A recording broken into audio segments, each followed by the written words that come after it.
Okay, so you wanted to talk about this new horror movie, Shiver Me Timbers. Popeye the Sailor Man, everyone's, childhood icon turned into a slasher villain. Yeah. Uh, let's deep dive into this. I think this is going to be pretty interesting. Yeah, should be fun.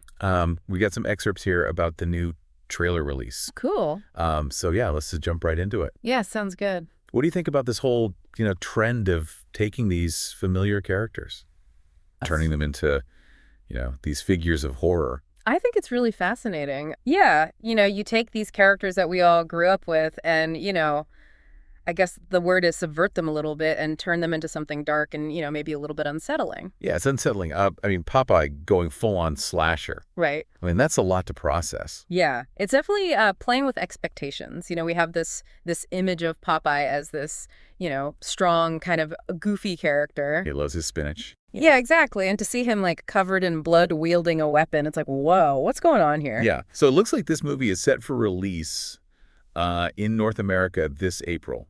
Okay. And it's being picked up by Gravitas Ventures. Gravitas Ventures, yeah, they're known for distributing, independent films, particularly in the horror genre. Okay. So, that kind of gives us a little insight into maybe who they see as the target audience for this. Oh, yeah. So they know how to find those niche audiences, those people who are really looking for something different. Do you think this is going to be something that's, for a specific, fandom, or is this going to be like a broad appeal kind of film? That's a good question. It's hard to say at this point. Obviously, Popeye is a character that a lot of people know. Yeah. But whether they're going to be interested in seeing him, in this kind of context is another question altogether. And the trailer is uncensored red band, which means it's probably pretty gory. Oh, yeah. And the article says it's brutal and hilarious. Interesting combination. I gotta admit, I'm a little intrigued. Yeah, that's kind of the key to horror comedy, right? You got to balance that shock value with humor. Oh, yeah, for sure. And doing that with a character like Popeye, that's a challenge. Yeah. But, if they can pull it off, it could be really something special. Yeah. How do you think they are going to manage that, tone? Well, I think a lot of it's going to come down to the writing. Okay. The jokes have to be sharp. Yeah. The timing has to be perfect, and they have to find ways to make the violence funny without being, too over the top or gratuitous. Right, right. And then, of course, the actors are going to play a big role, too. Yeah, for sure. They have to sell it. They have to commit to the bit. Okay, so the plot of the movie is Olive Oyl, her brother Castor, and some friends go on this camping trip to watch a meteor shower. Yeah.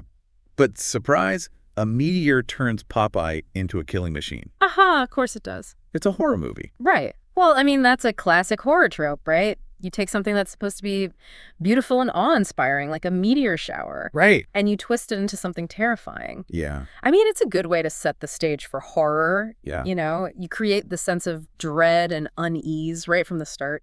And the director is Paul Mann, and he also plays a role in the film. Interesting. That always kind of reminds me of when, famous actor-director does that. Yeah, right? Sometimes it works out, sometimes it doesn't. You never know. Yeah, you never know. And then Popeye is played by Tony Greer. Tony Greer. Okay. I have no idea who that is. Me neither. But I'm picturing a very buff dude. Haha. Well, yeah, you'd have to be right.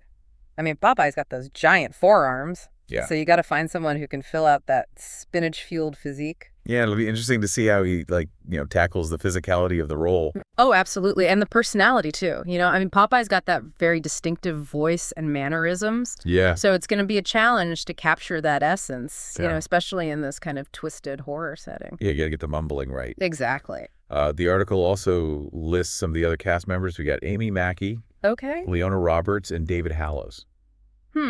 Not familiar with those names. Me neither. But, sometimes these lesser-known actors, they really shine in genre films. Oh, for sure. Sometimes you get these really memorable performances from actors you've never even heard of before. Yeah, it's like they're not afraid to take risks, Right. They're not trying to protect their image or anything. They're just there to give it their all. Yeah. And that can lead to some really amazing work. So the article says that the film is going to be marketed at the European film market in Berlin. Oh, interesting. Do you think this type of horror travels well internationally? That's a good question. I think horror in general is a pretty universal genre. People all over the world enjoy being scared. Right. But humor can be very culturally specific. Okay. So it'll be interesting to see how they adapt the marketing and maybe even the film itself for different audiences. Yeah, that's true. You know, what works in North America might not work in Europe or Asia.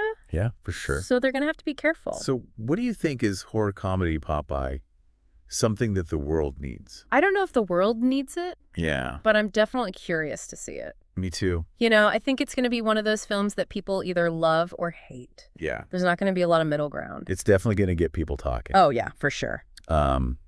What do you think is going to be like the critical response? You know, it's hard to say. I mean, critics are a fickle bunch. Yeah, very true. But I think if the film is well made and it's funny and it's scary, then I think it has a chance to be a hit. Okay. You know, I think people are always looking for something new and different, and this could be it. So are you scared or excited to see this? A little bit of both, I think. Okay. You know, I'm definitely curious to see how they pull it off, but I'm also a little bit apprehensive. You know, I don't want to see my childhood ruined. Yeah. But, you know, I'm willing to give it a shot. I guess we'll just have to wait and see come April. Yeah. April can't come soon enough. Yeah, I don't know about you, but I am both scared and super curious to see how this all turns out. Yeah, for sure. It definitely makes you think about how even the most familiar characters can be twisted into something totally unexpected. Yeah, absolutely. Thanks for joining us on this deep dive. We'll be back soon with more. All right, see ya. See ya.